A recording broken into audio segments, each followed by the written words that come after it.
بومبة أفلام، ملخصات أفلامنا مش أي كلام.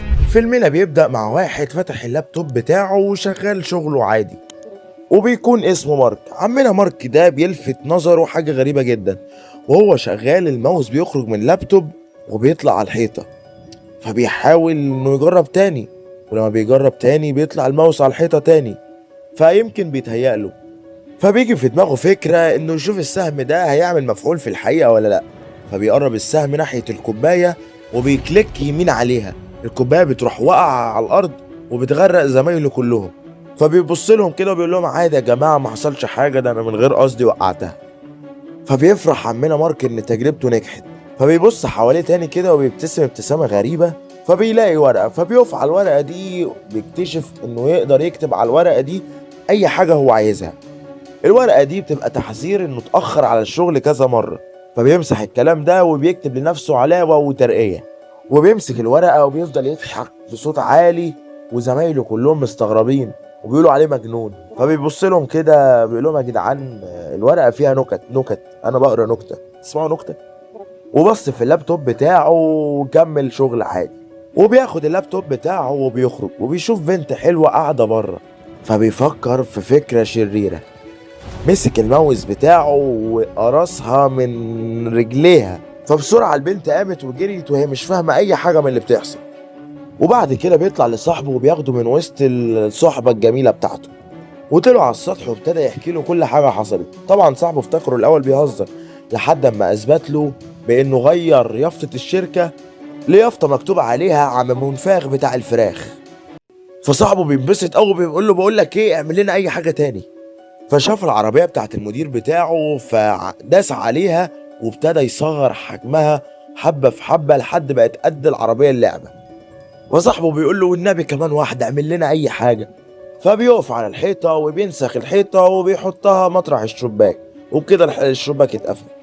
فصاحبه بيفضل مجنون ويقول له احنا لو فتحنا أي برنامج على الحقيقة نقدر نجمع فلوس كتيرة جدا ونملك العالم ده كله. وابتدى يجيله افكار شيطانيه بانه يهدد المدير ويقول له انا ممكن اهدلك المبنى مقابل ان انت تديني الفلوس اللي انا عايزها. وقال له بعد ما يدينا الفلوس برضه هنهدله المبنى. فصاحبه باين عليه شيطان صغير. مارك اول ما بيسمع الكلام ده بيخاف وما بيقدرش يعمل الكلام ده، هو مجرد بيهزر.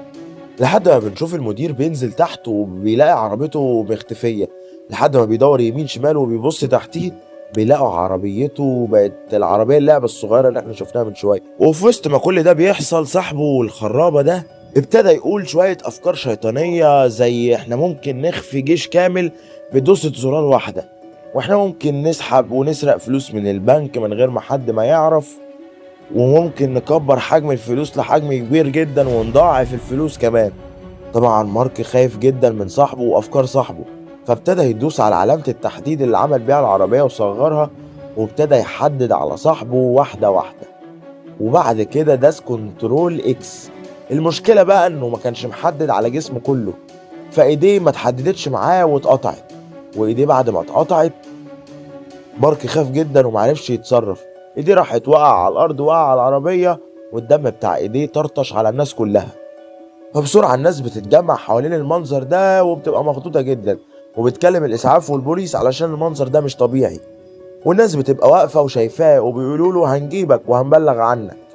فبسرعة بيخاف جدا وبيحدد على الناس كلها بما فيهم العربية والإيد وأي حد موجود تحت، وبعد كده بيدوس كنترول إكس بحيث إن هما كلهم يختفوا. ومارك مسكتش لحد كده، مسك اللاب بتاعه ونزل في الشارع، وكانت في عربية جاية عليه، وقفها وقال له ينفع توصلني المكان أنا عايز أروحه؟ بس صاحب العربية موافقش، فسكت شوية كده. قال له طيب أنا عندي ليك حل، أنا ممكن أدفع لك أي فلوس أنت عايزها بس توديني المكان اللي أنا عايزه. قال له يا عمنا الطريق زحمة دلوقتي وأنا ما بحبش أسوق في الزحمة. وبعد كل ده صاحب العربية بيرفض، وهو ماشي راح محدد على العربية ومسحها خالص من على الأرض. وبيفضل ماشي لحد ما بيقابل على شماله مبنى ضخم. المبنى الضخم ده كان بيتحرك عليه شكل الماوس بس على كبير شوية. فبيقول انا بتخيل ولا حاجة، بس فجأة بيلاقي الماوس تحت رجله وبيقرب منه واحدة بواحدة، هو يقرب والتاني يرجع، الماوس يقرب والراجل يرجع، لحد اما في مرة الماوس فضل واقف فوقيه وراح دايس عليه قتله والدم طرطش في المكان كله. معنى كده ان كان في حد برضه عنده نفس القوة اللي كانت عند الشخص ده، والراجل مات علشان هو كان تفكيره دايما مش صح.